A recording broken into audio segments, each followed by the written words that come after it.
je laisse tout de suite la parole à Pierre Chastan. Eh bien, merci beaucoup, Mélanie. Donc, je voudrais remercier les deux organisatrices de ce colloque de m'avoir sollicité. Alors, j'ai vu que depuis ce matin, il y avait une sorte de double concours qui s'est organisé. Le premier étant un concours de celui qui remettra le mieux en cause la forme traditionnelle de l'exercice universitaire et de la présentation universitaire. Et puis, un deuxième concours qui est celui qui se considère ou qui est objectivement le plus grand imposteur dans cette noble assemblée. Et je voudrais en fait relever ce concours, puisque je ne sais pas si vous le savez, mais je suis historien du Moyen-Âge, je ne travaille pas particulièrement sur la propriété. Donc, par conséquent, je pense que j'ai une chance de gagner ce concours qui a duré depuis ce matin. Alors moi, j'ai été extrêmement intéressé par l'ensemble des communications depuis le début de la matinée. En particulier, j'ai trouvé que le déroulé de la journée et des panels était très complémentaire et qu'il y avait une sorte finalement d'accumulation progressive d'un certain nombre d'éléments qui demanderaient d'ailleurs, je pense, une discussion finale pour qu'on arrive à les mettre ensemble ou à les discuter de manière conjointe. Et bien entendu, un certain nombre d'interventions de la journée ont fait écho à mon travail de médiéviste. Donc, Mélanie m'a dit que je pouvais jouer le médiéviste de service, donc je ne vais pas m'empêcher de le faire et je vais le faire bien volontiers.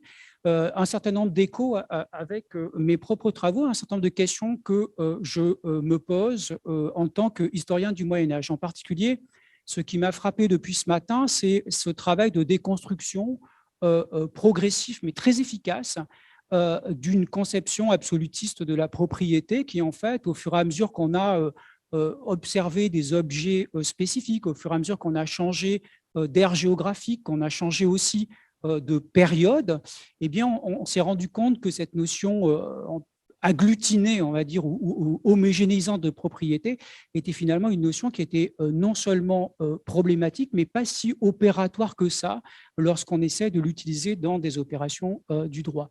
Et là, bien entendu, ça a percuté par rapport à mon travail de médiéviste, puisque le Moyen-Âge, de ce point de vue, et ça rejoint le thème final qui est ce thème autour de l'altérité, le Moyen-Âge est une période qui est une période assez paradoxale. Je pointe juste ça et ensuite je me tais. Il a d'ailleurs été évoqué de façon extrêmement ponctuelle par un certain nombre d'interventions. Il a été évoqué sous la figure de Bartholde et on voit bien combien le Moyen-Âge est à la fois inscrit comme une strate spécifique dans une histoire qui est une histoire généalogique d'une forme finalement univoque et absolutiste de la propriété. On pourrait là faire une histoire qui passe par les romanistes, les pandectistes du 19e siècle et qui a conduit très largement à relire de façon, de mon point de vue, erronée les textes des juristes du Moyen-Âge. Et puis le Moyen-Âge est apparu sous un visage que moi j'aime bien, qui est ce visage effectivement des coutumes, d'opérations du droit qui sont des opérations complexes, finalement d'une nécessité de prendre en compte des rapports à la propriété, à l'usage des choses qui relèvent de réglages juridiques extrêmement précis. Et on a là finalement deux figures d'un rapport au Moyen-Âge qui me paraissent extrêmement révélatrices dans le fond de ce qu'est cette période aussi dans l'histoire du droit occidentale et dans l'histoire occidentale d'une manière générale. Mais j'ai dit que je parlais peu, donc je vais me tenir à ce que j'ai dit. Et donc, je vais tout de suite lancer ce dernier panel avec trois intervenants, trois communications autour de cette thématique de propriété et altérité.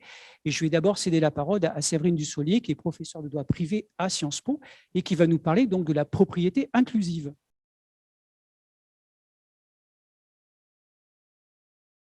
Merci beaucoup à Mélanie et Gaëlle. Je suis ravie d'être avec vous pour cette conférence qu'on a longtemps reportée, mais qu'on attendait tous et toutes avec impatience. Donc, merci beaucoup. Et ce qui m'a permis vraiment de me replonger dans un sujet que j'ai un peu laissé en suspens avec la pandémie, etc. Donc, ça m'a fait beaucoup de bien. Alors, je vais vous parler un peu d'un projet de recherche que j'ai, d'un projet aussi de publication qui est toujours en cours, malheureusement, et que j'ai nommé, ou en tout cas un concept que j'ai dénommé la propriété inclusive. Donc, ce sera non structuré, non positif, et ce sera vraiment très hors sol, sans doute. Enfin, vous me direz ce que vous en pensez. Alors, je voudrais commencer par rappeler quelque chose qu'on connaît tous, si on fait un peu de propriété, ce sont ces mots de Pottier. le propre et le commun sont contradictoires, et par poser des questions que Michael Xifaras pose en parlant de cet écrit de Pottier. Et il dit l'enjeu de ces déclarations réside tout entier dans les modalités du refus de faire face au concept de propriété non exclusive. Sont-elles de pur néant logique et sémantique? Ont-elles une essence qui serait dépourvue d'existence, la propriété commune comme idéal pensable mais irréalisable? Ont-elles une essence incluant l'existence mais pas de réalité dans le droit positif, soit la propriété commune, pensable, réalisable mais non réalisée? Alors, ce que Pottier veut dire et ce qui a été traduit dans l'imaginaire moderne de la propriété, je pense, c'est que le moi du propre ne peut pas s'embarrasser des autres. Donc, le propriétaire est forcément seul et solitaire. Donc, en quelque sorte, ça a deux faces. Une face interne. Moi, propriétaire, c'est moi et seulement moi. Je suis individuel quant à ma propriété. Je suis seul sur mon bien. Je suis seul à avoir la maîtrise du bien. Mais cette solitude est aussi externe, c'est-à-dire qu'elle exclut autrui, elle exclut les autres, c'est moi, mais sans les autres. Et là vient le droit d'exclure autrui qui est présenté généralement comme un des aspects, enfin, comme une des dimensions essentielles de la propriété. Or, mon projet est de réconcilier le propre et le commun, ou de trouver comment la propriété pourrait devenir commune et non exclusive, ou plutôt comment elle l'est en réalité, et comment on peut faire ressurgir ce commun au sein des propriétés et faire mentir l'unicité du modèle de la propriété exclusive. Et donc, pour faire cela, je mets en avant ce que j'appelle la propriété inclusive, qui ne se veut pas être une position par défaut ou une négation de la propriété exclusive. Donc, pour moi, la propriété inclusive, ce n'est pas la propriété non exclusive. Ce n'est pas donc une absence d'exclusion, mais c'est plutôt une présence d'inclusion. Et par là, je renverse en fait les deux aspects de la propriété telle qu'on l'entend, soit l'individualité et l'exclusion, en disant qu'une propriété inclusive, ce serait un régime de propriété qui se caractérise par l'inclusion d'autrui, donc par l'absence de droit d'exclure, donc ce serait moi et les autres, et d'ailleurs le moi n'est pas forcément tout seul, je vais y revenir, et aussi par un aspect collectif, communautaire, donc c'est moi avec les autres, c'est-à-dire qu'on partage la ressource et ses utilités. Et donc, de pouvoir faire en sorte, si je veux revenir aux questions de Michael Xifaras, que cette propriété commune soit non seulement possible, réalisable, mais réalisée en droit. Alors, mon modèle de propriété, ce n'est pas vraiment un modèle, j'essaie justement de déconstruire les modèles, mais cette notion de propriété inclusive, elle se veut théorique, mais elle se veut aussi normative, c'est-à-dire que je souhaiterais qu'elle ait un effet juridique, un effet dans la manière dont les juges appliquent le droit, et aussi, mais qu'elle ait aussi un effet dans la manière dont on pense le droit. Alors, en réalité, il ne s'agit pas d'instaurer une propriété inclusive à côté de la propriété exclusive, comme un autre modèle, mais plutôt de reconnaître que l'exclusivité de la propriété n'est qu'une modalité de ce régime juridique et non son essence, et qu'au contraire, on peut plutôt penser des situations de propriété qui viendraient se situer sur un continuum entre exclusivité et inclusivité qui croiserait un autre continuum qui irait de l'individualité à des approches plus collectives de la propriété. Si on peut même imaginer que les deux, une propriété proprement exclusive et proprement individuelle existent en pratique, j'ai un peu de doute également. Alors, ce modèle de propriété inclusive, en premier lieu, à mon avis, implique une nouvelle narration de la propriété, et c'est une grande part de ce que je vais vous dire. Alors, on a déjà entendu parler de narration, je pense ce matin avec Michel Baudou, de la propriété. Je vais reprendre un petit peu certains points, parce qu'il me semble que la propriété, c'est une institution juridique, mais c'est aussi une idée. Et donc, la manière dont on la raconte est importante dans la manière dont on la pratique. Et j'entends ici la narration au sens de storytelling de Carol Rose, une juriste américaine de la propriété, qui porte son attention vraiment sur les modes de narration de la propriété qui expliquent des éléments de son régime qu'on ne pourrait pas uniquement déterminer par des justifications théoriques, historiques ou fonctionnelles. Et donc, comment on reconstruit un concept après qu'il ait été établi en droit, notamment par cette idée de narration, de storytelling aussi au sens de Walter Benjamin, qui dit que le storytelling, c'est l'art de répéter les histoires. Et on sait combien l'histoire de l'exclusivisme de la propriété a été maintes fois répétée, assénée, constamment réitérée depuis Pottier, mais jusqu'au manuel contemporain sur le droit des biens, sans égard d'ailleurs pour ce que la propriété peut en réalité être ou ce que la réalité peut nier de ce conte de la propriété. Alors, ce paradigme d'une propriété nécessairement exclusive est d'ailleurs même confirmé par ses plus farouches opposants. Par exemple, Proudhon, qui écrivait que la notion la plus exacte de la propriété, c'est le domaine absolu, exclusif, autocratique de l'homme sur sa chose. Donc, si le récit est identique des plus fervents défenseurs de la propriété à ceux qui s'y opposent, c'est qu'en effet, le récit est vraiment unanimement partagé. Alors, ce récit, en plus, je pense qu'il est à la fois performatif, puisqu'en effet, il fait en sorte de penser la propriété, mais de l'appliquer, de la mettre en œuvre autour de cette idée d'exclusivité. Il peut être aussi suffocant, parce qu'il débarrasse d'autres formes ou d'autres manières de jouir des choses, et donc de s'accrocher à ce que Sarah Van Ixem a appelé cette manière de jouir du propriétaire, tristement jalouse et solitaire. Et je pense que cette manière-là, elle n'est ni essentielle ni réelle. Elle ne correspond pas forcément à la réalité. D'ailleurs, des historiens du droit comme Paolo Grossi disent que la propriété unitaire exclusive, ce n'est qu'un accident de l'histoire et que ce n'est pas l'essence de la propriété, mais c'est une construction doctrinale qui s'est construite par le Code civil et par la doctrine du 19e siècle, et qui s'est substituée à des formes plus anciennes de propriété simultanée, de propriété de jouissance. Alors, je souhaiterais penser une propriété inclusive pour remplacer, ou pas forcément remplacer, mais plutôt enrichir, diversifier l'histoire de la propriété telle qu'elle a été fabriquée par la modernité. Donc, par histoire, vous comprenez bien qu'on peut entendre la story plutôt que la history, donc la manière dont on se la raconte, cette propriété.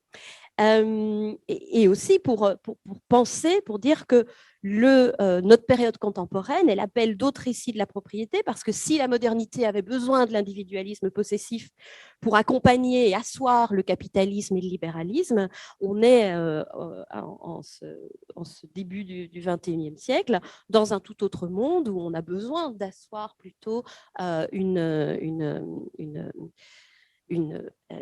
durabilité des ressources, une réduction de notre extraction des ressources naturelles, etc. Et que donc d'autres récits de la propriété nous seront vraiment très, très utiles.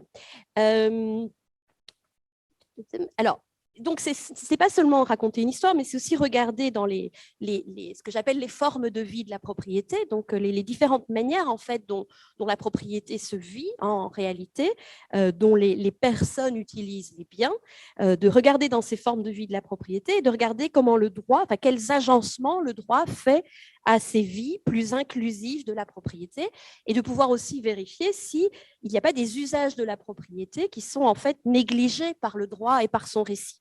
Alors, moi, je ne suis pas une spécialiste de la propriété, je viens de la propriété intellectuelle, et donc en m'étant confrontée à la propriété, je viens déjà avec je suis déjà façonnée par la propriété intellectuelle, dans lequel on assiste à un exclusivisme assez impossible ou assez imparfait. Forcément, en propriété intellectuelle, on aura toujours des jouissances partagées. Donc, ce qu'il y a, c'est peut-être des droits exclusifs d'exploitation, qui ne sont d'ailleurs pas tout à fait absolus, mais on a forcément sur des biens immatériels des confrontations d'usage, des conciliations d'usage, des partages, etc. Donc, cette idée d'exclusivisme m'a toujours semblé extrêmement dérangeante dans la propriété. Mais j'ai aussi beaucoup travaillé sur les communs, où là, par contre, les communs, c'est l'organisation d'un partage et d'une non-exclusivité. Et donc, là aussi, ces deux racines de mon raisonnement ont fait en sorte que je me suis demandé dans quelle mesure, en effet, ces usages de la propriété étaient réellement, n'étaient pas en contradiction avec ce que le droit nous disait sur ce que devait être la propriété. Alors, dans le cadre d'un projet de recherche qui a duré plusieurs années, j'ai ainsi, avec une équipe, étudié plusieurs formes alternatives de relations aux choses, aux ressources, soit qui provenaient d'interstices de la propriété exclusive, qui étaient mal ou non organisés par le droit, ou bien qui résultaient d'arrangements contractuels imaginés par les personnes pour organiser différemment leur rapport au bien. Alors, en propriété intellectuelle, par exemple, j'ai regardé des exemples de cette propriété inclusive. Je les trouve dans les exceptions au droit intellectuel, dans les licences FRAND, qui est un truc assez technique, assez particulier, peu importe, dans le domaine public en droit d'auteur, dans les créations collaboratives ouvertes, dans lesquelles on se retrouve à 4000 à écrire une page Wikipédia, et donc on se retrouve avec soi-disant un droit d'auteur propriétaire sur une œuvre qui devrait être exclusif pour chacun des 4000 personnes qui a rédigé la page, ce qui évidemment ne fait aucun sens. Je le vois aussi dans les licences libres, que Mélanie connaît très très bien, mais également, pour sortir un peu du monde de la pensée juridique occidentale, dans les expressions culturelles traditionnelles qui ont du mal à se mouler dans un régime de propriété intellectuelle classique, exclusive et excluante. Mais en propriété classique, j'ai aussi pas mal étudié les habitats participatifs, les jardins partagés, les droits sur la nature et d'autres expériences collectives de la propriété qui vraiment se heurtent à des régimes juridiques, notamment la copropriété des immeubles bâtis dont Aurore nous a parlé ce matin, qui ont du mal en fait à aborder des organisations d'espace ou de biens qui visent vraiment au partage et à l'inclusion d'autrui. Alors, toute cette réalité empirique, elle a permis de tester ma conception inclusive et son accueil par le droit, et de vérifier dans certains cas, peut-être pas autant que je l'avais pensé, mais de vérifier qu'en fait, dans certains cas, ces arrangements d'usage partagé sur les ressources sont assez mal accueillis par la grammaire du droit qui reste prédominamment exclusive et par défaut exclusive. Et donc, il y a toute une série de cas dans lesquels ça coince. Et dans on a réalisé notamment des essais de plaidoirie pour montrer que certaines situations étaient quand même traitées par le droit de manière très insatisfaisante. Et donc, ces cas fournissent, à mon avis, d'autres réalités, d'autres histoires sur la propriété et permettent peut-être de penser qu'il serait temps d'enrichir notre vocabulaire sur la propriété pour y installer aussi cette notion d'inclusivité dans la propriété, dans lequel l'inclusion et le collectif seraient tout aussi caractéristiques de la propriété que le serait l'individualisation et l'exclusion. Alors, ça se situe en dialogue. En fait, je suis très, très influencée par deux autrices. Sarah Van Uxem qui est là, donc je peux faire part de mon admiration pour ce qu'elle écrit, notamment sa proposition de penser les choses comme des milieux et d'expérimenter la propriété comme faculté d'habiter.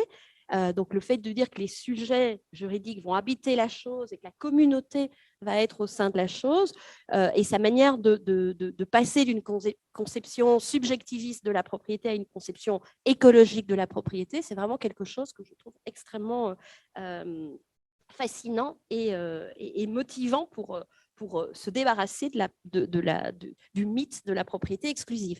Autre écrit qui m'influence beaucoup, une autre Sarah Keenan, qui est une auteure britannique, qui a écrit un livre qui s'appelle Subversive Property, où alors elle reprend une idée de Davina Cooper, où elle parle de property as belonging.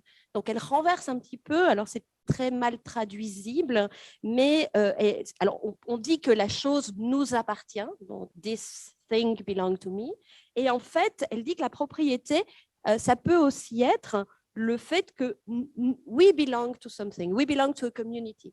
Et donc, elle pense plutôt la propriété comme un lien d'appartenance et donc comme un lien de membership quelque part. Et donc, en français, on retrouve dans appartenir, on retrouve l'idée d'avoir une part dans.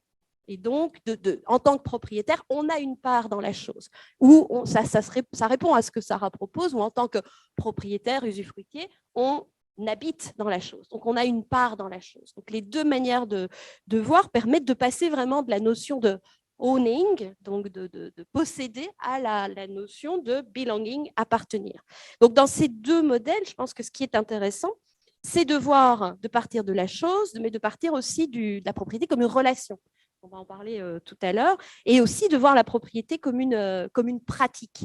Donc, il me semble qu'on peut, à partir de ces idées, vraiment envisager la propriété comme une forme beaucoup plus plastique, qui pourrait accueillir différents rapports ou relations entre sujets et entre les choses. Alors là, je vois que le temps file, donc je vais essayer un peu de passer certains points. Et donc, il me semble qu'en tout cas, on devrait changer l'intrigue de la propriété sur plusieurs points, et je vais essayer d'en pointer 2-3.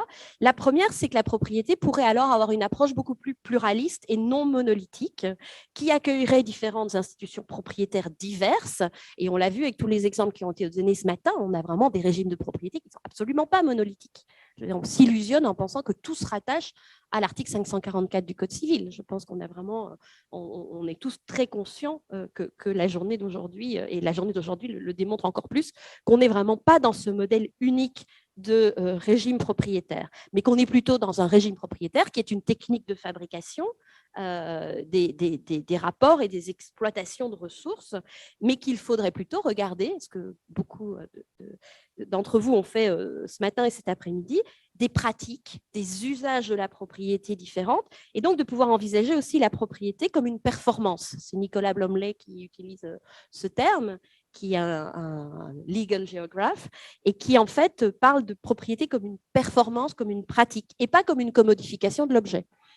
Je pense que c'est ce qu'on a vu ce matin, notamment avec Alicia qui parlait du Petit Prince, où le Petit Prince, il est dans une pratique de la propriété de sa rose, alors que le businessman, il est dans une pratique de commodification de ses étoiles. Enfin, il n'est pas dans une pratique d'ailleurs, ce n'est pas une pratique, c'est juste un processus de commodification et d'appropriation de ses étoiles. Donc ça montre bien qu'on est dans une approche relationnelle à la chose, mais aussi entre nous, entre individus, qu'on n'est pas du tout dans ce rapport de l'individualisme possessif hégémonique, mais que le sujet ne surplombe pas l'objet, mais pourrait l'habiter ou lui appartenir ou appartenir à ce milieu de cette chose. Et donc la propriété, elle est constitutive de relations, ça on le sait, mais elle est aussi faite de toutes ces relations. Et donc, quand on part de cette approche plus relationnelle, on introduit aussi dans la propriété, on se débarrasse un peu plus de l'individualisme pour introduire la communauté. Ça va retomber sur une autre conférence que Gaël et Mélanie ont organisée il y a quelques temps. Et dans cette approche relationnelle qui se base sur les communautés, etc., on peut faire aussi surgir des modes de caractérisation juridique tout à fait différentes, non occidentales. Je pense, mais là sous le contrôle de Pierre Brunet, bien entendu, au droit sur la nature. Alors, pas seulement à la personnalité juridique qu'on accorde aux fleuves, etc., mais plutôt dans sa forme de reconnaissance de droits bioculturels, comme ça a été le cas sur le fleuve Atrato en Colombie, où d'ailleurs on apparie la nature aux communautés qui y vivent et qui en vivent. Et donc, on est beaucoup plus d'ailleurs dans la notion de la chose comme un milieu et de personnes qui habitent ce milieu et donc qui ont des responsabilités aussi par rapport à ce milieu. Donc, on est plus dans une approche écologique de la propriété, telle que la sollicite Hugo Mattei d'ailleurs, et qui, à mon avis, est réclamée par notre monde contemporain et ses urgences. Donc, je pense qu'on doit se débarrasser de ce discours moderne de la propriété qui met en avant l'autonomie, l'individu isolé, la liberté, pour essayer d'arriver dans un modèle de propriété donc plus inclusif qui privilégie l'accès aux ressources pour tous et la garantie de leur non-épuisement, de leur sustainability, comme on dit en anglais. Et donc, il me semble que ça aboutirait à ce que la propriété aussi ne soit plus un nom, mais soit aussi un verbe. C'est-à-dire que par propriété, il y a un agir de la propriété, un agir des sujets juridiques par rapport aux objets et non pas une possession quant à ces objets. Merci beaucoup pour cette très, très intéressante et très belle communication. En particulier, la relecture que vous faites du titre du panel, finalement, propriété et altérité, c'est aussi moi propriétaire et altérité. Vous montrez bien, finalement, la nécessité de pas faire fonctionner ces deux termes de manière opposée, mais d'essayer au contraire de travailler cette notion de continuum et de repenser le rapport entre les personnes et les choses. J'ai été aussi très, très intéressé par tout ce que vous avez dit autour du storytelling, de la manière dont il fallait aussi reprendre finalement un récit dans le temps long de la propriété, de manière à se déprendre ou se défaire dans une certaine vision très largement construite au 19e siècle. Et de ce point de vue-là, je pense que, vous avez dit c'est story et pas history, mais d'une certaine manière, et c'est comme les études de cas, on peut aussi prendre des points d'appui sur des situations historiques passées ou des situations contemporaines pour précisément travailler à la reconstruction de ce storytelling autour de la propriété.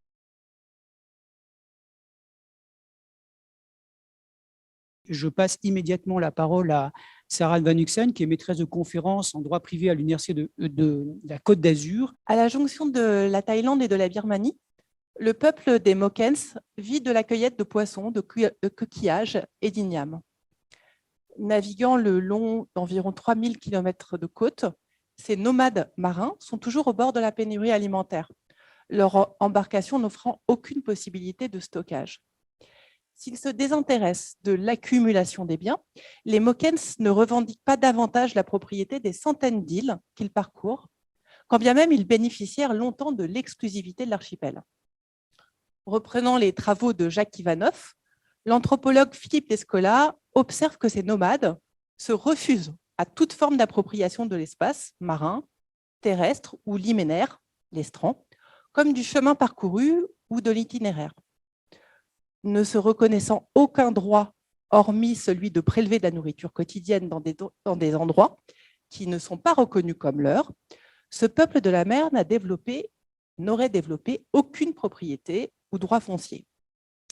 À telle enseigne que l'on peut affirmer que le domaine des Mokens n'existe pas, que l'on peut en conclure que les membres de ce collectif sont aterritoriaux et se demander si ce nomadisme marin, qui est comme une longue glissade à la surface du monde, ne serait pas la forme la plus ténue du rapport à la Terre qu'un collectif puisse entretenir.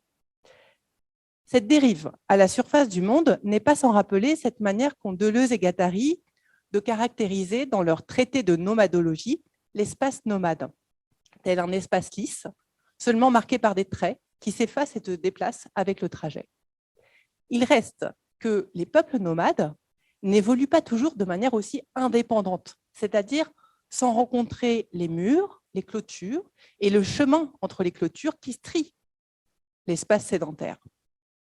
C'est uniquement parce que l'espace parcouru n'est pas disputé à d'autres êtres humains et que les êtres végétaux, animaux ou surnaturels avec lesquels ces peuples cohabitent ne réclament pas non plus, eux, une exclusivité sur l'occupation des lieux, ou par exemple un tribut à payer pour leur usage, qu'il n'y a guère de sens dans ce grand vagabondage généralisé à parler de droit, de territorialité et de propriété. Il est en effet d'autres peuples nomades qui vivent, eux, dans les interstices des espaces des collectifs sédentaires. S'ils ne réclament pas non plus la souveraineté des territoires qu'ils ne font que parcourir, le rapport à la terre de ces collectifs insérés dans les territoires d'autrui est plus stable que celui des premiers. Car ces nomades encastrés sont portés à revendiquer des droits d'usage sur les portions d'espace, des parcours de transhumance, des territoires de chasse, pour lesquels ils sont tenus de s'acquitter de droits au profit de ceux qui en revendiquent la possession. Philippe Descola donne alors maints exemples, dont celui des nomades Makou qui vivent dans un rapport de dépendance à l'égard des Tucanos, dans des zones fluviales et forestières du Brésil et de la Colombie. Puis il énonce que l'une des principales leçons de l'imbrication spatiale dans les usages de la Terre est que cette coexistence de collectifs différents s'avère possible. Et il ajoute qu'elle est même parfois souhaitable, du moins quand ils exploitent des ressources différentes, mais au sein d'un même territoire et sans se porter de tort réciproquement. L'anthropologue fait alors cette observation que même dans cette hypothèse, et puisque différents collectifs font usage de nombreuses manières d'un même espace, alors la notion de l'appropriation d'un territoire par une société est malaisée malaisé, écrit-il, à manier. Mais c'est faire sienne ici la vision occidentale moderne de la propriété, celle de la maîtrise souveraine, celle de la lecture mainstream de l'article 544 du Code civil. Seulement, il le fait, lui, pour montrer combien cette manière exclusive de penser le rapport à la terre est étrangère au peuple non moderne. Car en fait, ce que Philippe d'Escola entend rappeler est que ce n'est qu'à partir du mouvement des enclosures, qui débuta en Angleterre au XVIe siècle, que l'Europe entreprit de transformer en marchandises appropriées, de façon privative, une part toujours croissante des milieux de vie. Et que cette manière exclusive de penser l'usage de la terre, elle est en fait le produit d'un système juridique, philosophique qui est propre à l'Occident et qui est étranger au mode de pensée des collectifs non modernes.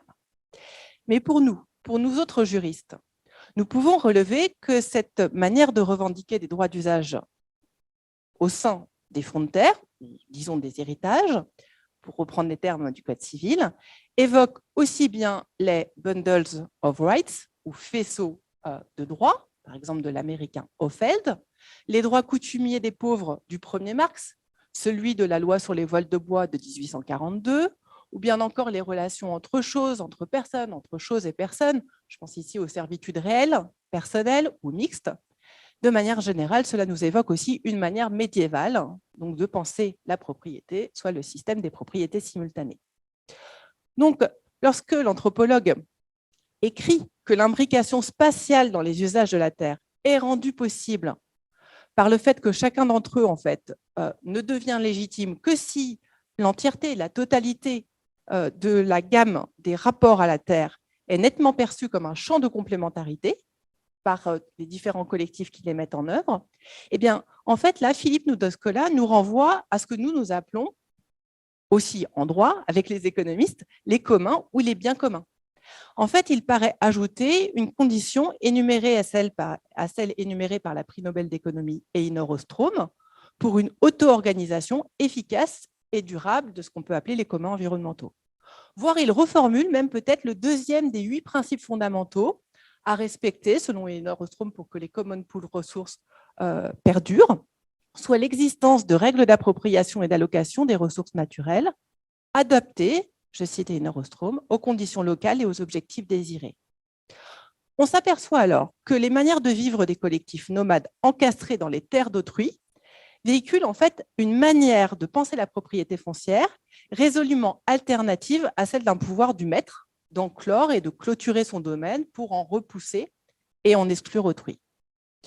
Dans une perspective nomade, la propriété revendiquée est en fait celle des droits de passer, de chasser, de cueillir et de pêcher en de multiples lieux. La propriété, elle signifie alors un pouvoir d'accéder aux terres des autres, de les traverser et d'y prélever du poisson, du gibier, des baies pour se sustenter. En d'autres termes, elle désigne ici comme un droit révolutionnaire, au sens de la Révolution française, d'exister ou de subsister, la propriété comme droit de subsistance en tant que nomade ou voire même comme chasseur-cueilleur. Alors, dans nos sociétés industrialisées, aujourd'hui, la sédentarité est certes généralisée. Le nomadisme est marginal, de sorte que s'intéresser au mode nomade de penser la propriété semble a priori curieux.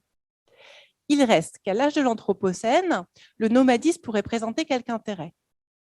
Pour commencer, celui-ci est généralement perçu comme la manière ordinaire de vivre des humains avant le néolithique, laquelle ère est présentée comme la matrice de l'Anthropocène et laquelle ère est présentée, ou époque, est souvent regardée comme la période à partir de laquelle les humains vont se sédentariser via l'agriculture.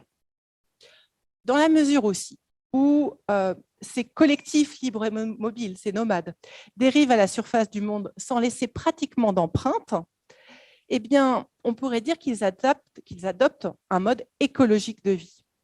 Dans l'hypothèse aussi où nos libertés devraient être révisées, peut-être d'après l'empreinte terrestre que leur exercice est susceptible de porter, eh bien, la manière nomade de se déplacer pourrait nous aider peut-être à redéfinir la liberté d'aller et de venir. Liberté qui ne signifierait donc plus la liberté de circuler au moyen de transports potentiellement polluants, mais peut-être celle de parcourir la Terre de manière légère ou de l'arpenter sans l'abîmer. Vivre en nomade, prélever donc quelques spécimens de faune ou de flore, c'est aussi développer des savoirs naturalistes, apporter un soin particulier à ce que nous appelons la diversité biologique ou biodiversité. Du point de vue du changement climatique, vivre en nomade pourrait encore signifier une capacité à se mouvoir qui permettent de fuir des températures ou des conditions de vie extrêmes, comme en attestent les dispositions environnementales relatives aux corridors écologiques et en particulier en France à la trame verte et bleue. Donc vous voyez ici que la manière finalement de penser le rapport à la Terre, la manière nomade de penser le rapport à la Terre et d'en revendiquer ou non la propriété, elle pourrait aujourd'hui présenter un intérêt certain. De sorte que la question devient celle de savoir ce qu'il en est aujourd'hui de ce droit de nomadiser. Est-ce ce qu'il en est aujourd'hui de notre droit de nous déplacer, de nous promener, de vagabonder, d'errer, de chasser évidemment, de cueillir et de pêcher. Donc, dans cette perspective, le travail serait finalement celui qu'a commencé de faire tout à l'heure Flora Verne, avec un inventaire de ce qui nous reste de nos droits coutumiers, droit de la nage, droit d'affouage, droit de marronnage, droit de chasse, qui ne soit pas réductible au seul droit du propriétaire foncier. De même pour le droit de la pêche, s'interroger sur l'impossible codification du code rural aussi, juste après le code civil, et nous demander donc aujourd'hui dans quelle mesure nous pourrions encore être des chasseurs-cueilleurs, évidemment sur le terrain du droit. Donc, c'est dans cette perspective-là que je me propose, mais si j'en ai encore le temps, oui, largement. 9 minutes, parfait, merci. Alors, je voudrais justement vous présenter des cas, disons, juridiques qui permettent… Ah oui, pardon. J'oublie que mon ordinateur est pas le vôtre. Des exemples de lutte en fait pour les communs et le droit de déambuler. Parce que ce qui apparaît en définitive lorsqu'on se pose la question du droit aujourd'hui de se déplacer, de la liberté d'aller et de venir, au sens d'un droit d'accès à la nature ou d'un droit d'arpenter la terre, a priori, on découvre que finalement cette lutte pour un droit d'errer ou de nomadiser va de pair, historiquement, dans un certain nombre de cas en tout cas, me semble-t-il, avec une lutte pour les communs. Autrement dit que la résistance pour les communs perdus, autant notamment des enclosures, notamment anglo-saxonnes, mais aussi franco-italiennes, eh bien, a partie liée avec le droit de déambuler. Alors, je vais juste vous donner, je vais aller très vite, des exemples justement de ces liens entre la lutte pour le droit de passer, notamment dans des parcs, et le mouvement de lutte contre les enclosures, notamment anglo-saxonnes. Je vais juste vous donner l'exemple des crofters écossais. Je ne reviendrai pas sur le détail, mais la grande idée, c'est que le droit en Écosse pour les communs et pour lutter justement contre cette légalisation des clôtures en Écosse est allé de pair historiquement avec une lutte pour le droit de se promener. C'est-à-dire que ce droit qui est aujourd'hui reconnu en Écosse, mais aussi en Angleterre et aussi dans le monde scandinave, qui est présenté comme un droit d'accès à la nature, ou right to roam, eh bien, historiquement, il est lié en fait à ces mouvements de résistance contre les enclosures. Je vais très vite.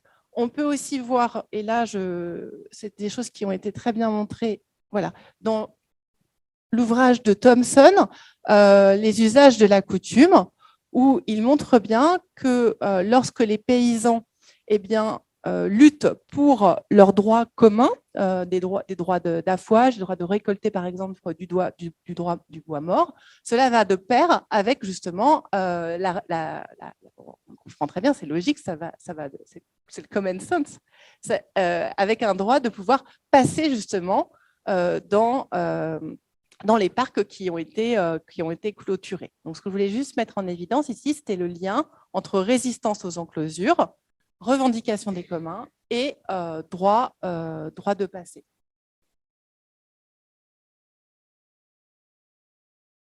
J'en viens de suite aux deux exemples que je voulais vous donner, non plus anglo-saxons, mais franco-italiens.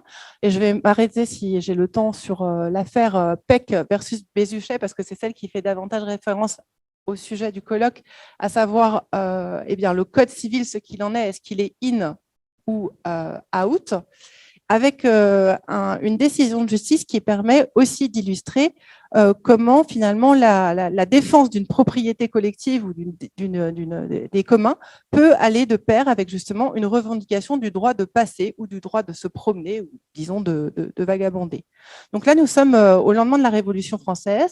Un spéculateur dénommé Bézuchet choisit d'acheter non loin d'ici, d'ailleurs dans la commune de Pec, eh bien, un terrain, plus précisément un château. Et suite à l'achat de ce château, il décide de fermer le passage aux habitants de la commune qui jusqu'alors avaient l'habitude de passer eh bien, au milieu du domaine de la propriété désormais achetée privativement pour rejoindre eh bien, Saint-Germain-en-Laye. En fait, ils avaient ici, les villageois, une communication directe entre Saint-Germain, qui s'appelait alors juste Saint-Germain, et le Pec, en passant par le château. Suite à la Révolution française et à évidemment l'adoption du code civil et l'article 544 du code civil, eh bien, le sieur Bézuchet entreprend de fermer le passage aux riverains. Et ce qui est alors intéressant, c'est, me semble-t-il, l'argumentation qui est développée par l'avocat de la commune de Pec et qui est donc l'avocat des habitants de la commune qui entendent pouvoir continuer de passer par le chemin qu'ils empruntaient jusqu'alors, jusqu'à l'achat de la maison. Ce qui est revendiqué par l'avocat, c'est que les villageois eh bien, bénéficient d'une servitude légale de passage. Alors tout à l'heure, Flora Verne vous l'a rappelé, en matière de servitude, dans le Code civil, lorsqu'une servitude n'est pas à la fois continue et apparente, eh bien, il n'est pas possible d'en acquérir la propriété par l'écoulement du temps, par la possession, ce qu'on appelle aussi par l'usucapion. Et donc, le maire ici, donc, qui se faisait le défenseur évidemment des citoyens de la commune, eh bien, ne pouvait pas fonder en fait cette servitude sur l'existence d'une servitude acquise par le temps du fait de l'usage immémorial par les villageois de ce chemin. Il n'était pas possible non plus de se prévaloir d'un titre, et donc on n'était pas en présence d'une servitude conventionnelle reposant sur un titre. Les villageois n'en bénéficiaient pas. Et là, donc, eh bien, nous avons notre avocat qui pense à eh bien, lier deux articles du Code civil, plus exactement 3 que je vous ai reproduits jusqu'ici, en vous disant: il existe aussi, outre les servitudes conventionnelles et outre les servitudes acquises par l'écoulement du temps, il existe aussi des servitudes légales. Et parmi ces servitudes légales, il y a la servitude la plus connue, la plus fameuse, la servitude de passage, qui vous permet, lorsque vous êtes enclavé sur votre fond de terre et que vous ne pouvez pas accéder à la voie publique, eh bien, vous pouvez vous prévaloir d'une servitude de passage, qui est alors une servitude légale, et passer par le fond le fond voisin pour accéder à la voie publique. C'est donc une servitude légale qui est fondée sur l'enclavement. Dans votre terre, vous n'avez pas accès à la voie publique. Et donc, le maire dit, eh bien là, nous sommes en présence d'une servitude légale, d'une servitude qui est établie sur la loi, sur la loi de la nécessité, parce qu'il est indispensable pour les villageois de pouvoir passer par le domaine privé, parce que sinon, les villageois sont obligés de faire un très long détour, et cela attente à leur liberté, justement, de se déplacer. Et donc, le maire, ici, défend cette idée selon laquelle on doit pouvoir établir l'existence ici d'une servitude légale de passage, toutes les fois, finalement, que les villageois se trouvent comme enclavés, car sinon, ils devraient faire de très longs détours, de très longs déplacements pour rejoindre une commune à l'autre. Dans une perspective qui serait un petit peu, on va dire, de politique justement et de politique écologique, une des questions que je me pose est de savoir si nous ne pourrions pas aujourd'hui eh bien, reprendre cette argumentation de l'avocat et appeler à un revirement finalement de la jurisprudence Peck contre Bézuchet. En ce sens aussi, j'aurais, mais à mon avis, le temps, toujours 2 minutes, voilà. En ceci, on pourrait mentionner l'affaire Villa Borghese. Alors évidemment, ça obligerait le juge français à se prévaloir de décisions étrangères, ce dont il n'a pas vraiment l'habitude, à la différence par exemple d'un juge belge ou anglo-saxon, où ici, c'était donc cette célèbre Villa Borghese avec son jardin, qui avait été fermée par l'un des propriétaires, alors que ses ancêtres, ses aïeux, laissait la promenade de libre parcours pour les citoyens romains. La ville de Rome a dû alors agir puisque l'un des successeurs avait choisi de fermer le jardin. Et Rome, la ville de Rome, a gagné le procès en invoquant l'existence d'une servitude d'utilité publique ou d'un droit d'usage permettant donc aux citoyens romains de passer dans le jardin. Alors aujourd'hui, le jardin appartient à la ville de Rome, donc la question ne se pose plus, mais on pourrait se prévaloir de cet arrêt de 1887. Et puisqu'il ne me reste que 2 minutes, je voulais vous dire que ces questions que je viens de vous poser et la proposition éventuelle de reprendre l'argumentation Peck contre Bézuchet pour revendiquer un droit de passer, elle se pose aussi,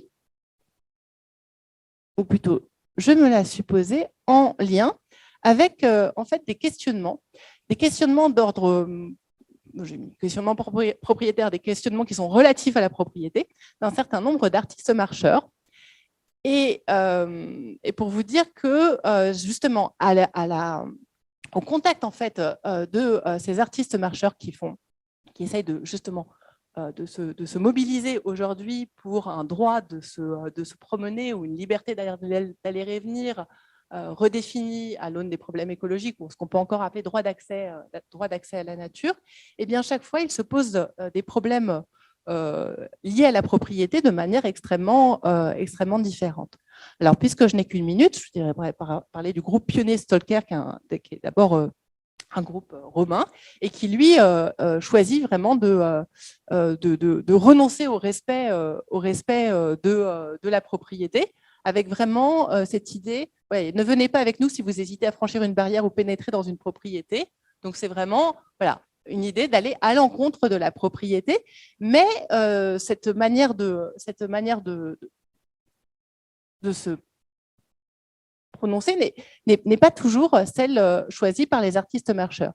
Ici, on est à Marseille, autour de l'étang de Berre, c'est le bureau des guides marseillais, qui, lui, au contraire, se présente, alors ça, ce serait juste comme un sujet d'étude, comme une communauté de marcheurs, et qui, lui, au contraire, réinterprète en fait toute sa manière d'agir et d'organiser des promenades autour de la question des communs, et se pose notamment la question de savoir comment ne plus avoir à chaque fois à demander des autorisations de passer. Je vais très vite. Une illustration ici avec ce GR 2013, un chemin de randonnée alternatif autour justement de Marseille, qui est très très épais et qui a nécessité la réunion de plusieurs centaines d'autorisations de passer, puisque nous ne disposons pas en France de ce droit d'accès à la nature. Donc la question est de savoir comment finalement peut-être réarticuler, rééquilibrer liberté d'aller et de venir et le droit de propriété.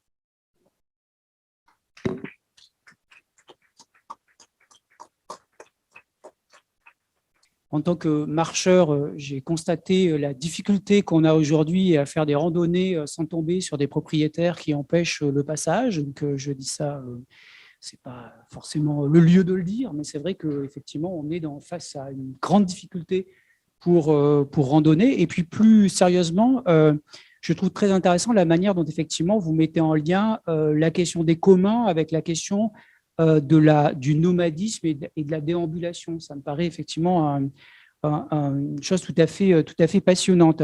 Et j'ai été très sensible aussi au fait que vous convoquez dans votre réflexion les travaux de Thomson, qui sont des travaux très importants de mon point de vue sur la manière effectivement dont certains droits sont produits dans le cadre de l'économie morale par des communautés s'appuyant sur en particulier la notion de nécessité, qui est une notion que vous avez également utilisée dans le cadre de votre présentation. J'aurais bien des choses à dire, mais je cède, le temps tourne, donc je cède immédiatement la parole à Emmanuel Geland pour la dernière communication de ce dernier panel.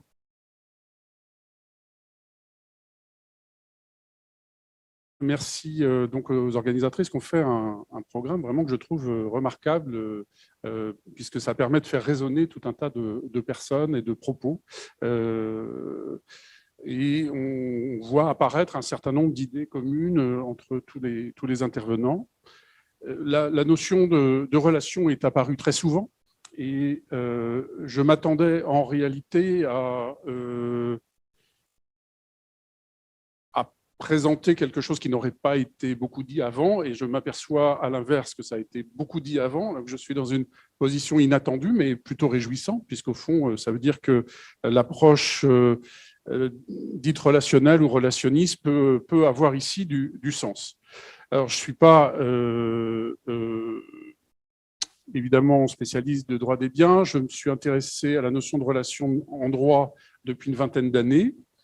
Et par contre, j'ai l'impression qu'utiliser cette notion en droit des biens est un vrai test, à la fois pour la théorie relationnelle ou relationniste du droit, et peut-être le droit des biens peut apporter quelque chose à cette théorie. J'ai appris beaucoup de choses aujourd'hui. Je ne sais pas si je vais pouvoir ajouter des choses à ce que j'envisage comme étant la théorie relationniste, mais il y a d'autres personnes qui travaillent sur cette théorie relationniste dans d'autres pays, en France et ailleurs. Et donc, je crois que tout ça, c'est en mouvement. On a parlé de propriété relationnelle avec les tribus québécoises et les Inuits. On a parlé de propriété simultanée qui suppose des rapports entre personnes. La relation fiduciaire suppose aussi des rapports entre personnes. On en a parlé dans les coutumes françaises ou québécoises. On a parlé de la propriété inclusive. À chaque fois, il y a d'autres personnes qui interviennent que le propriétaire. La question se pose donc maintenant, et c'est difficile en fin de journée finalement, pas de jouer les rabat-joie, mais de se dire, et maintenant, qu'est-ce qu'on fait? Est-ce qu'on brûle le Code civil, ou au moins l'article 544? C'est un peu ça la question, parce qu'on a refait le monde, et j'avoue être un marcheur et me heurter également au fil électrique ou barbelé. Et le droit de déambuler me plaît tout à fait. Simplement, est-ce qu'il faut basculer dans un autre monde, en quelque sorte, ou bien est-ce qu'il faut faire avec ce dont on a hérité? Et si on fait avec ce dont on a hérité, comment on le fait? C'est un peu le questionnement que je réactualise, parce que je n'avais pas vraiment prévu d'aborder des choses comme ça, je dois dire. Et pour prendre le contre-pied, je vais faire un plan en deux parties.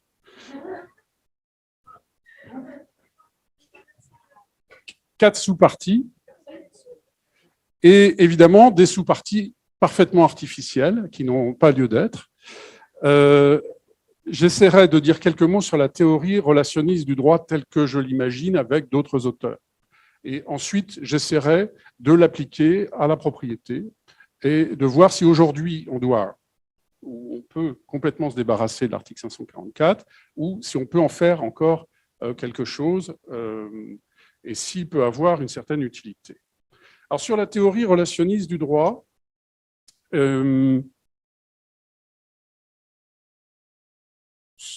l'idée, c'est que ce qui compterait en droit ne serait plus, comme on a dit depuis 30 ou 40 ans, la norme, ou, comme on l'avait dit plutôt au 19e, début 20e, la personne juridique ou les actes juridiques. Tout ça, c'est des notions qui existent, hein, mais ce serait la notion de rapport de droit qui pourrait être première en théorie du droit.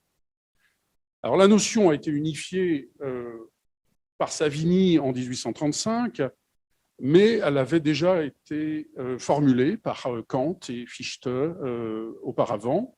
Kant, sans la définir, Fichte en la développant assez loin, en disant qu'il y avait rapport de droit parce que deux individus singuliers, raisonnables et libres renonçaient à une part de leur liberté pour se donner un certain nombre de limites et faire des choses ensemble. Et donc, on part d'individus rationnels, libre pour faire ce rapport de droit. Voilà la conception qu'a Savigny. Alors, elle est un peu plus complexe que ça, mais je crois que ce n'est pas utile de rentrer dans les détails. Savigny va avoir une très forte influence sur les pandectes allemands qui vont développer l'idée, mais ils vont arriver à une première crise de la notion de rapport de droit, puisqu'ils vont finir par dire, plusieurs auteurs, que finalement, rapport de droit et droit subjectif, c'est la même chose. Donc il y a une notion qui émerge, et presque aussitôt après, elle est annihilée, et dans le BGB, finalement, elle est présente, il y a une quarantaine d'occurrences du mot rapport de droit, mais ce n'est pas structurel, ce n'est pas très important, et ce qui compte, c'est plutôt l'idée de demande, l'idée de droit subjectif dans le BGB. Évidemment, Wittgenstein fait partie de ces auteurs qui ont transformé le rapport de droit en le limitant au droit subjectif, mais il y a eu d'autres auteurs du même type. Ça, c'est la première crise du rapport de droit. Et puis, il y en a une deuxième. Quand les Kelsen et d'autres normativistes mettent en avant la norme, ils vont aussi dire que le rapport de droit entre personnes, finalement, ce n'est pas vraiment du droit, ça c'est des faits. Ce qui compte, c'est le rapport de normes. Ce qui n'existe en droit, ce ne sont que des rapports de normes. Pour autant, la notion a résisté. Et on la trouve chez des auteurs contemporains, dont une Canadienne qui est en poste à Toronto, qui s'appelle Jennifer Nedelski, qui est une approche relationnelle plutôt empirique de type anglo-américain, avec laquelle on a fait un séminaire il y a quelques années. Et puis, il y a des auteurs de la tradition Kant, Fichte, qui ont renouvelé la question dans deux livres, un livre récent et des articles récents, qui sont un Autrichien Sommek et un auteur qui travaille en Angleterre, mais qui est d'origine grecque, s'appelle Pavlakos, et eux aussi repensent le droit à l'aune de la notion de rapport de droit. Est-ce qu'il n'y aurait pas là quelque chose qui pourrait renouveler la théorie du droit et qui, à partir de là, pourrait aider également à repenser la propriété? Voilà la question que je me pose. Pour être, à l'inverse maintenant, plus pratique, j'ai cherché dans un certain nombre de jurisprudences, dans plusieurs pays, si la notion de rapport de droit était utilisée, donc indépendamment des grandes théories des philosophes du droit, c'est plutôt des philosophes du droit, donc allez voir sur le terrain si la notion de rapport de droit est utilisée et comment. Et j'ai trouvé un certain nombre de jurisprudences, elles sont disponibles, mais il y en a en Angleterre, c'est l'intention de créer une relation juridique. Il y en a en Allemagne, c'est notamment la relation de courtoisie qui n'existe pas en France. Il y a aux États-Unis toute une jurisprudence autour du jugement déclaratif parce qu'un texte permet de déclarer l'existence de droit ou de rapport de droit. Donc il y a la notion de rapport de droit qui provient d'Allemagne en réalité en droite ligne dans cet article. Et là, toute une jurisprudence se dégage. Et puis en France, on a un certain nombre d'exemples. Le plus récent, sans doute, c'est le développement de la relation commerciale qui oblige à donner un préavis lorsque la relation commerciale a été assez longue. Il s'agit souvent d'un ensemble de contrats, mais pas toujours. Qu'est-ce que je tire de tout ça? J'ai l'impression, peut-être que je force, mais je retrouve dans toutes ces jurisprudences 5 éléments. 5 éléments, un engagement fort, durable ou au moins sérieux, parfois instantané, mais sérieux, d'au moins une partie. 2 parties qui tendent à être autonomes. On a parlé tout à l'heure des personnes autonomes, mais ici, et chez Kant, c'était des personnes autonomes, libres, et qui cédaient une partie de leur liberté. Là, ce sont des personnes autonomes à l'intérieur de la relation. On devient autonome par la relation. Nedelski parle d'autonomie relationnelle. Il y a un engagement, il y a un tiers neutre ou impartial qui peut être un juge, un notaire, un témoin, éventuellement un fiduciaire. J'ai l'impression qu'il remplit les conditions de ce tiers neutre. Il y a aussi une forme. On trouve une forme dans la plupart de ces jurisprudences qui peut être pas seulement le contrat écrit, parce que le contrat écrit, c'est un acte juridique, mais c'est le contrat écrit, les avenants, les lettres, tout le dossier. De même qu'il y a un dossier en matière de lien d'instance, quelqu'un a parlé de lien d'instance dans la journée, donc des rapports procéduraux. Et donc, il y a bien une forme aussi au rapport de droit. Et puis enfin, un but. Si le but est illégal, le rapport juridique devrait être annulé. Donc voilà 5 éléments qu'on retrouve dans toutes ces jurisprudences, dans tous ces exemples. Je vais maintenant essayer de l'appliquer dans une deuxième partie. Alors, c'est normal si vous n'avez pas vu le passage entre le A et le B, parce qu'on m'a appris, quand je faisais les leçons d'agrég, qu'il fallait être très fluide entre le A et le B.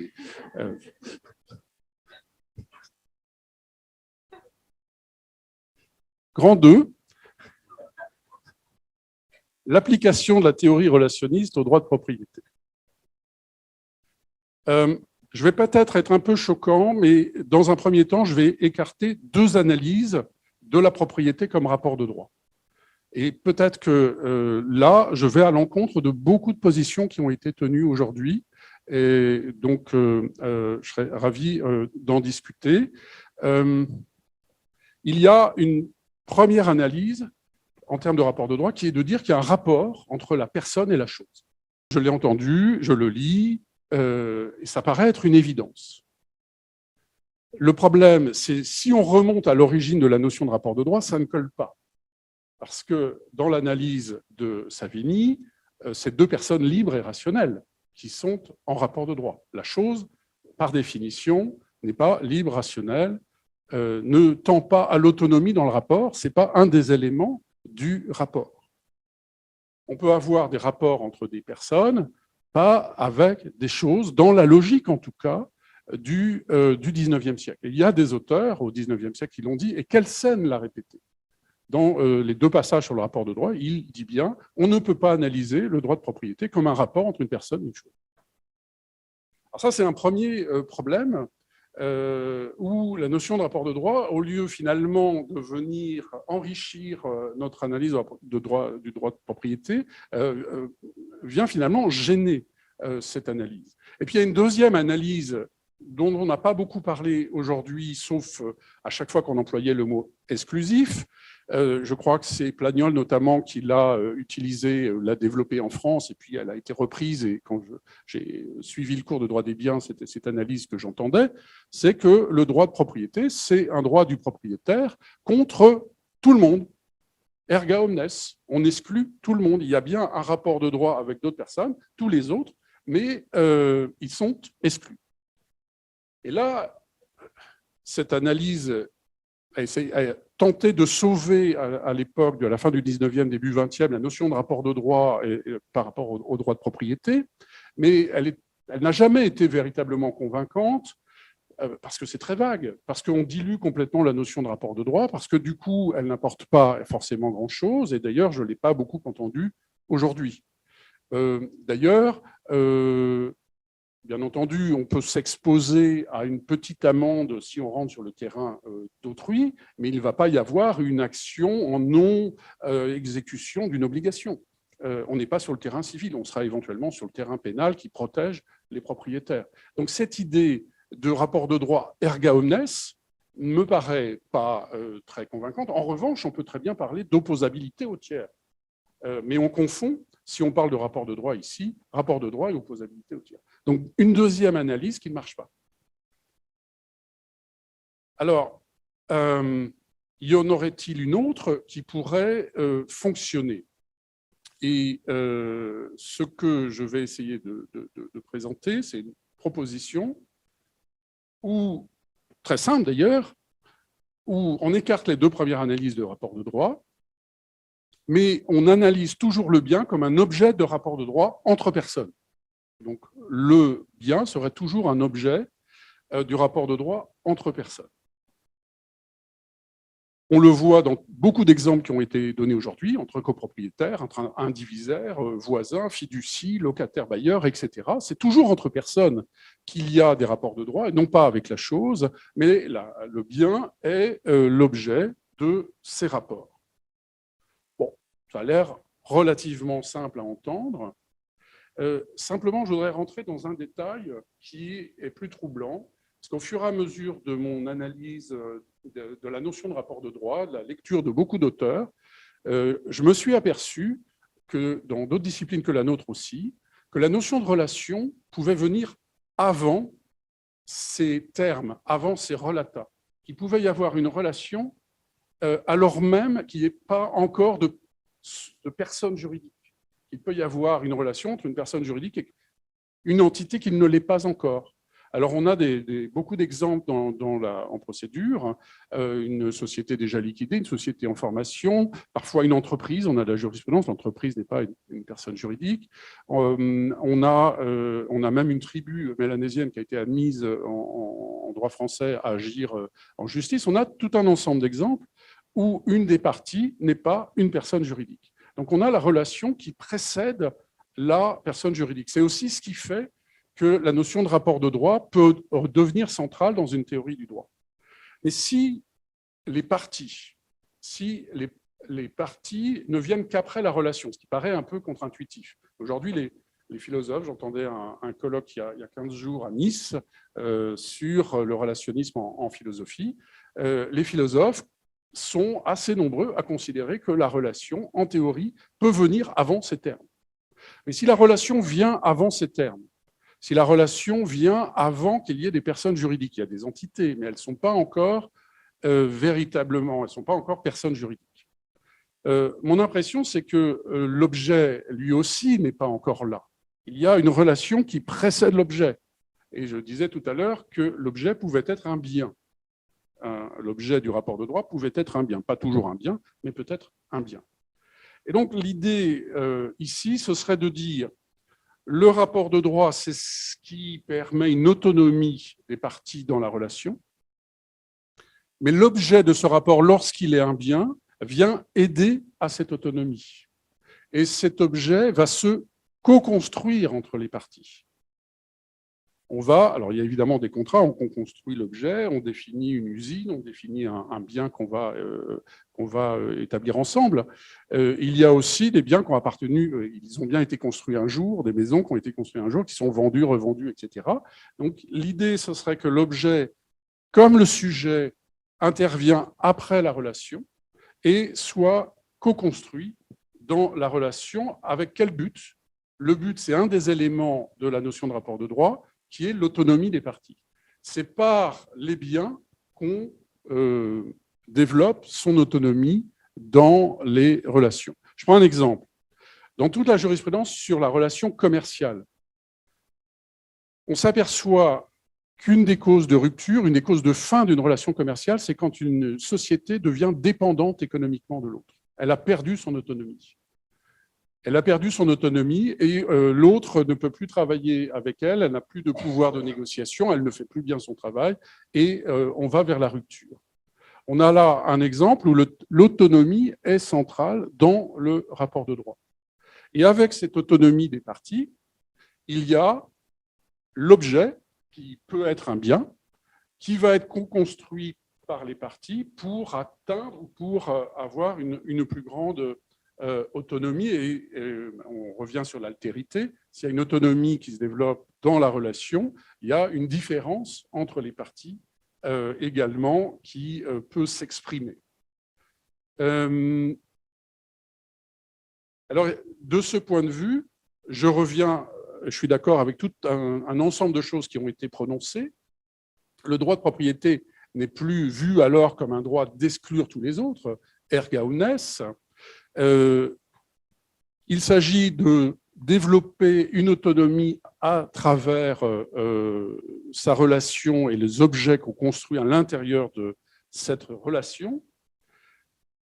L'identité du sujet se définit par ses rapports de droit et les biens eux-mêmes se définissent dans ces rapports. Alors, je ne rentre pas trop dans les détails, mais ce que je voudrais dire, et ça, je rebondis sur ce qui a été dit à Nice, ça veut quand même dire qu'il faut des objets suffisamment fermes, solides. J'ai été inquiet de voir les bases de données avec des objets qui deviennent très fluides, tout à fait désintégrés, avec une notion de propriété, effectivement, qui ne peut plus rendre compte de ce genre d'objet. Et je trouve qu'il faut faire attention dans toute la démarche qu'on a eue aujourd'hui, si je peux me permettre de rebondir sur des choses qui ont été dites, à ne pas jeter le bébé avec l'eau du bain, c'est-à-dire tout le droit de propriété sans retenir ce qui est important, à mon avis, ici, c'est qu'on a besoin d'objets suffisamment solides parce que c'est par les objets qu'on devient autonome dans la relation. Je prends un autre exemple parce que c'est difficile d'être concret dans ce domaine. Il y a une jurisprudence de la Cour européenne des droits de l'homme sur le droit de propriété. Et on est parfois surpris parce qu'elle est en décalage avec le droit français. Et notamment, j'en ai lu une où la CEDH dit que l'État a porté atteinte à un droit de propriété en remettant en cause une pension. Et la CEDH dit qu'il y a là une ingérence de l'État en portant atteinte donc à cette pension. Alors on peut se demander s'il y a vraiment ici un droit de propriété, mais si on raisonne en termes d'autonomie, c'est par cette pension que les parties qui en bénéficient restent autonomes vis-à-vis de l'État, et l'État a porté atteinte à leur autonomie. Et on voit ainsi comment on a aussi besoin de protéger la propriété pour que les individus dans les rapports de droit restent ou continuent de développer leur autonomie. Ce qui me fait dire en conclusion que avoir une approche relationnelle du droit, ce n'est pas forcément renoncer au fait que le droit de propriété est fondamental, parce qu'il est protecteur aussi, vis-à-vis des États notamment.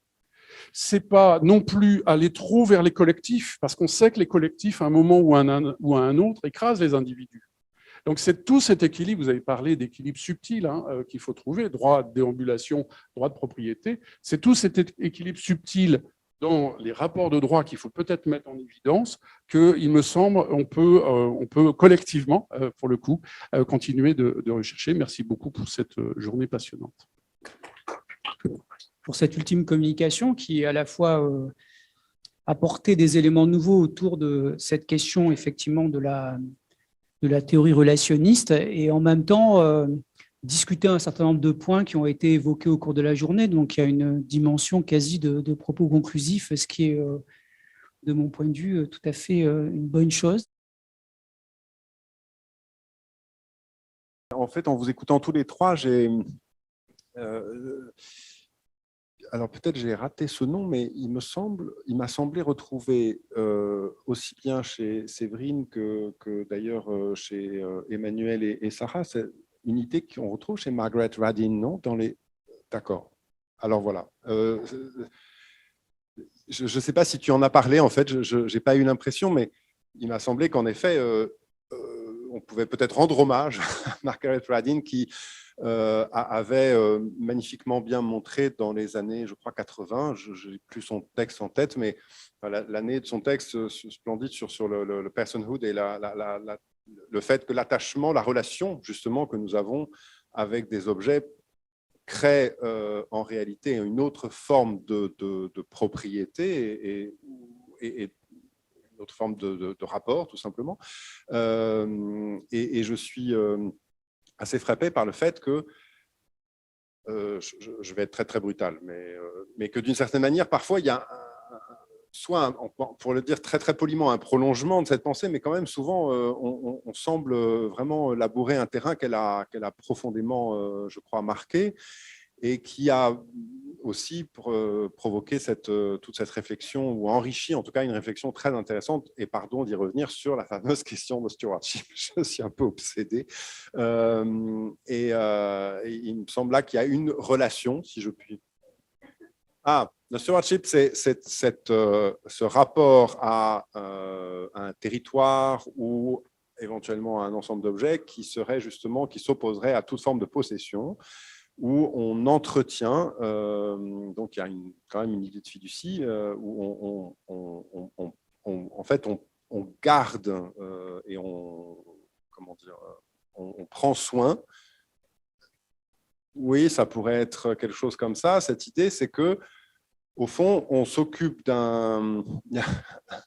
on a la charge de s'occuper d'eux sans être propriétaire, et en assumant, en fait, en faisant en sorte que cette chose soit prospère et ne soit jamais altérée, ou soit en tout cas rendue dans son meilleur état. Et voilà. Et ça, en fait, c'est un système qui, en réalité, existe et qui est parfois nommé, parfois pas, et qui est très largement sollicité en vue de permettre de rendre compte dans un cadre juridique occidental à peu près adapté à cette forme de relation que des populations autochtones essayent de mettre en avant lorsqu'elles veulent revendiquer non pas une forme de propriété sur un territoire, mais précisément cette relation d'interdépendance à laquelle Séverine faisait allusion et qui justifierait qu'on leur reconnaisse un titre qu'elles n'ont jamais eu. Voilà, pour dire les choses aussi à peu près clairement que possible, mais je parle aussi sous votre contrôle, puisque j'imagine qu'au Canada, vous avez le même problème. Ça, c'était une première remarque en passant, dont vous ne ferez peut-être rien. Et puis, il y a une deuxième chose qui m'est venue en écoutant Emmanuel, c'était quand tu évoquais cette critique ou ce rapport de droit chez les normativistes, et je me demandais dans quelle mesure on ne retrouvait pas, ou plutôt on pouvait revenir à Bentham et à une remarque qu'il faisait sur la question de la propriété. Bentham, dans son introduction au principe de morale et de législation, a une remarque de linguistique absolument géniale qui consiste justement à mettre en avant le fait que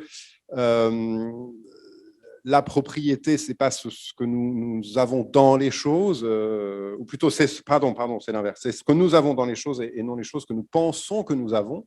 Et cette idée à laquelle il était très attaché, cette idée que, donc, au fond, il y a l'usage courant de propriété nous conduit toujours à parler par métonymie de la propriété de quelqu'un, alors qu'en fait, c'est tout simplement l'objet qui est la propriété d'un tel. En fait, c'est toujours une construction juridique. Et il me semblait, en t'écoutant, mais peut-être j'ai extrapolé, mais il y a toujours cette ambiguïté permanente dans le discours peut-être juridique et parfois méta-juridique sur le fait qu'on a tendance à s'habituer tellement à ce rapport de propriété qu'on en vient à oublier qu'il n'y a de propriété que parce qu'il y a quand même une construction juridique et certainement pas une traduction d'une forme de rapport réel.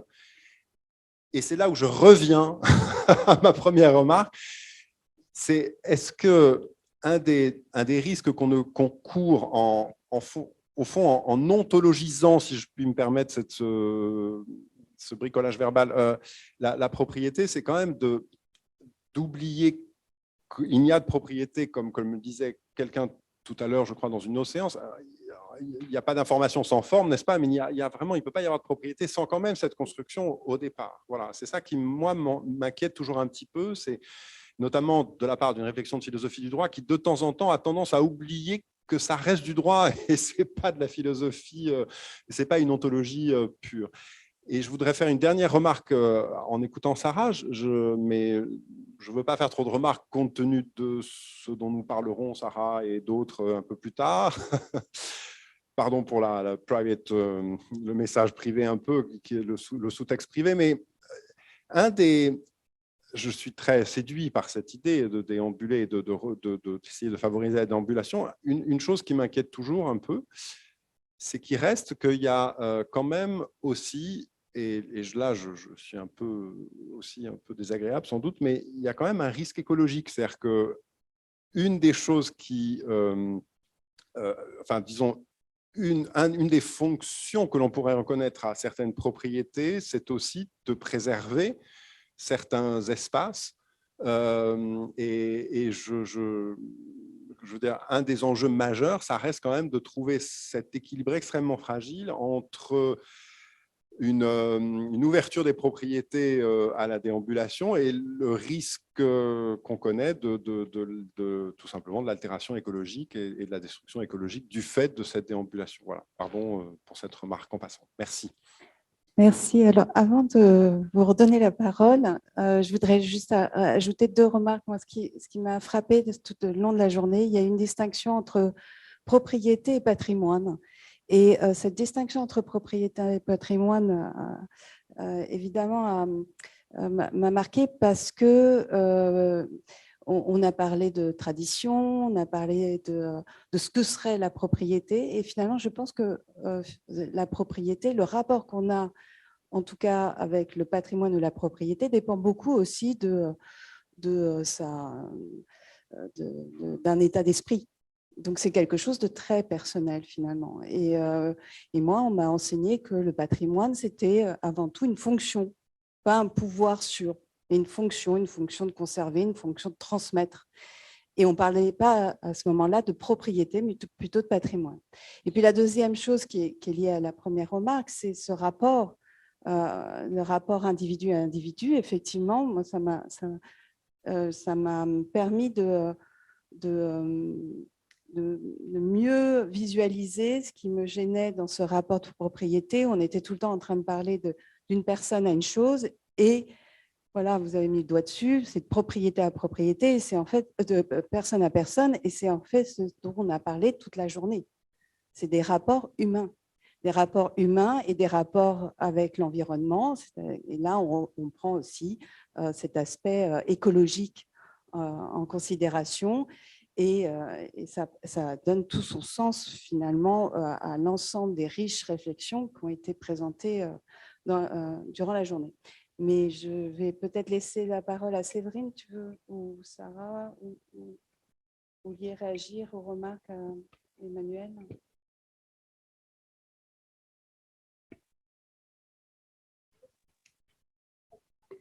Alors, sur la notion de stewardship, je voulais juste dire qu'elle était très travaillée à travers aussi la notion de mandat, d'intendance, en italien de custody, dans le cercle des zadistes, lorsqu'ils travaillent sur les communs et qu'ils se demandent ce que ça signifie que d'être propriétaire dans ce cadre-là, puisqu'ils refusent la propriété, ils mettent en avant cette notion de stewardship ou d'intendance des lieux.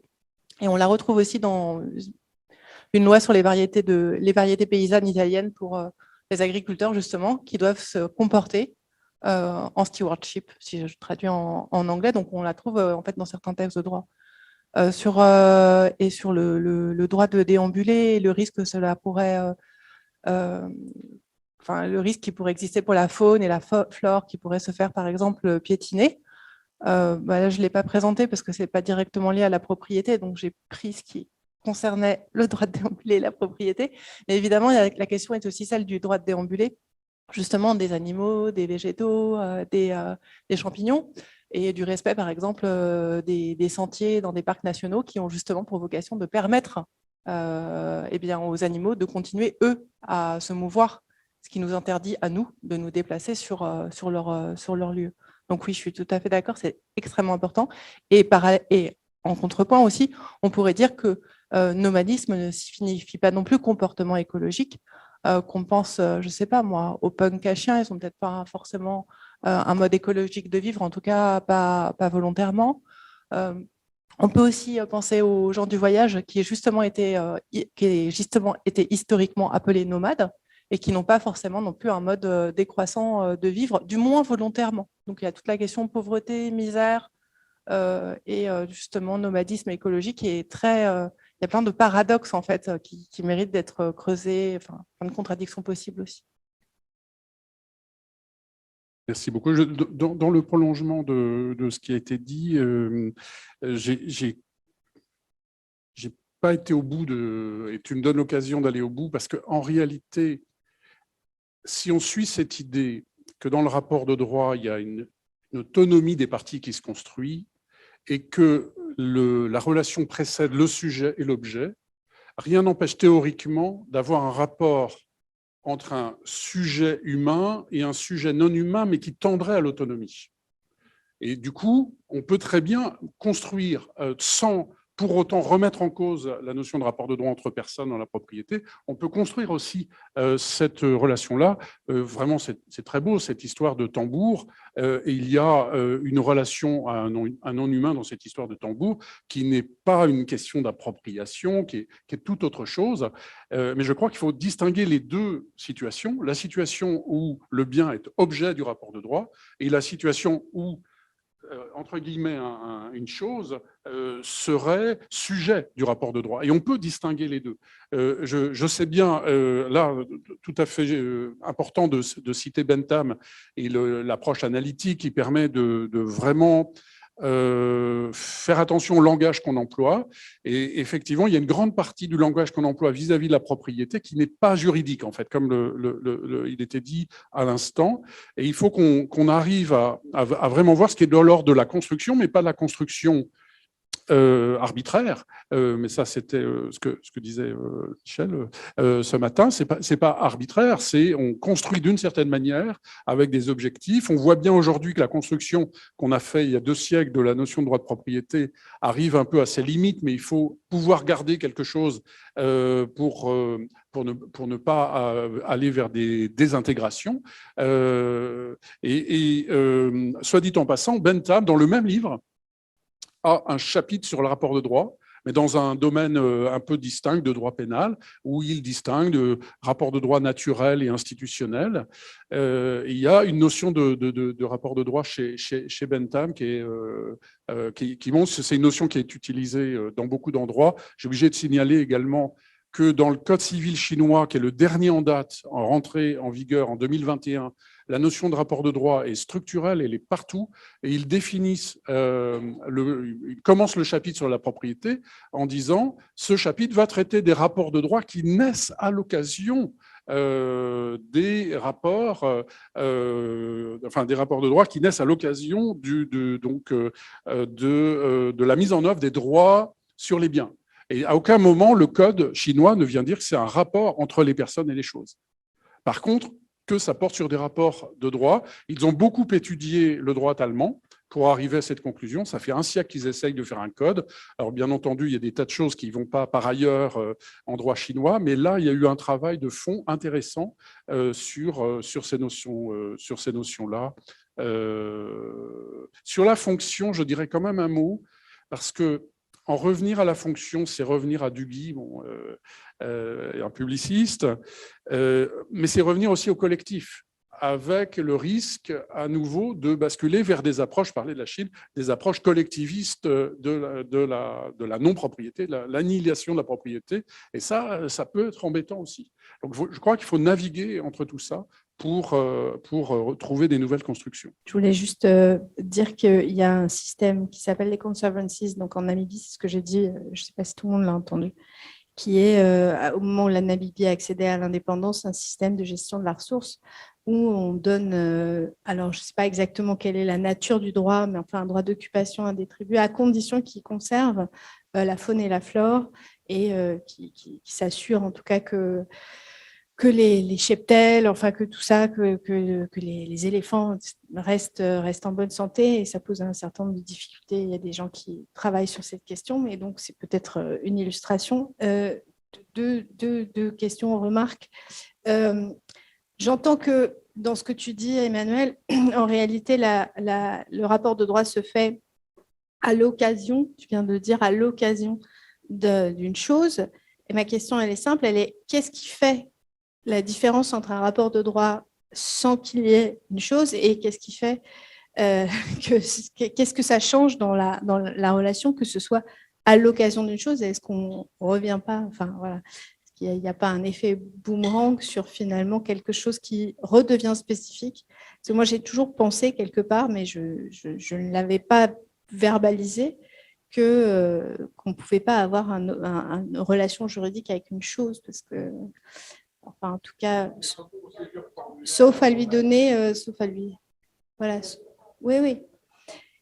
Et il y a aussi une chose à propos dont on n'a pas du tout parlé aujourd'hui, mais qui me paraît quelque chose d'intéressant, c'est la notion de spéculation.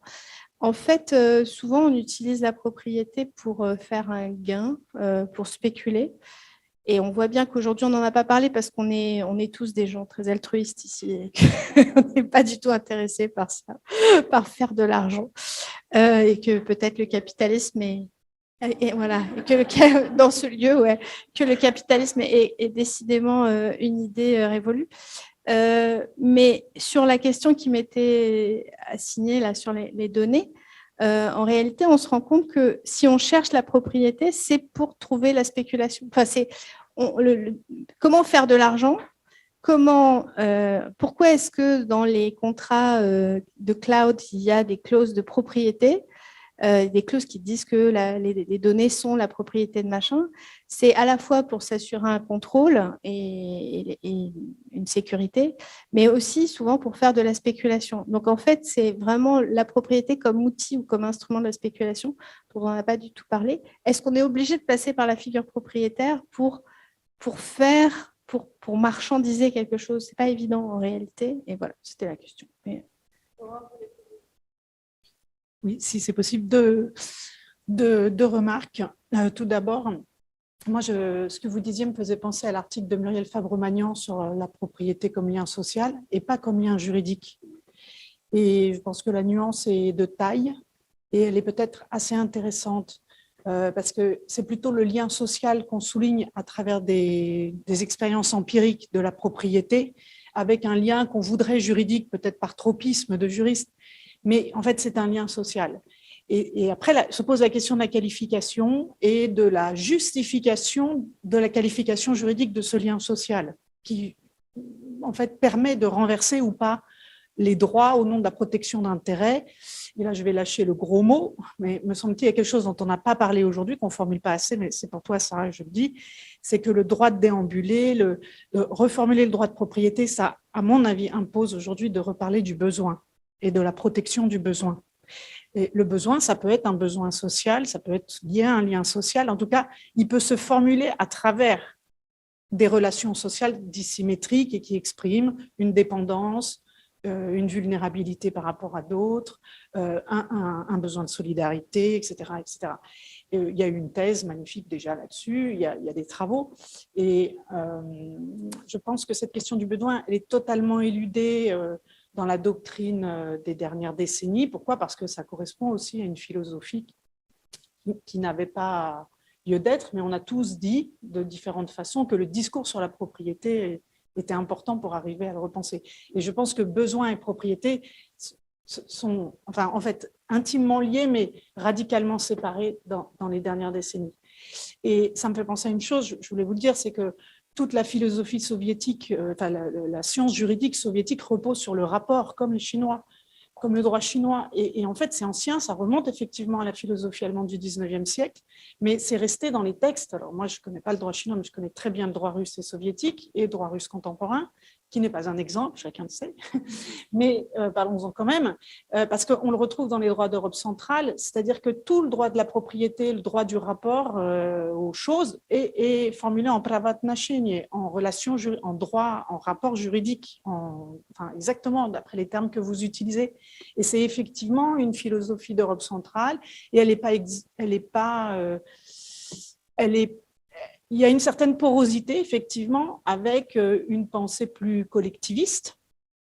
Alors, pour ma part, je pense qu'il faut assumer cette dimension-là pour arriver à maîtriser. Mais à partir du moment où on parle de rapport, où on parle de rééquilibrage, il faut accepter qu'il y a une partie de cette philosophie-là qui, sur le fond, imprègne. Ce qui ne veut pas dire qu'il faut reprendre cette philosophie-là dans tous ses errements. Au contraire, elle a causé énormément de préjudices.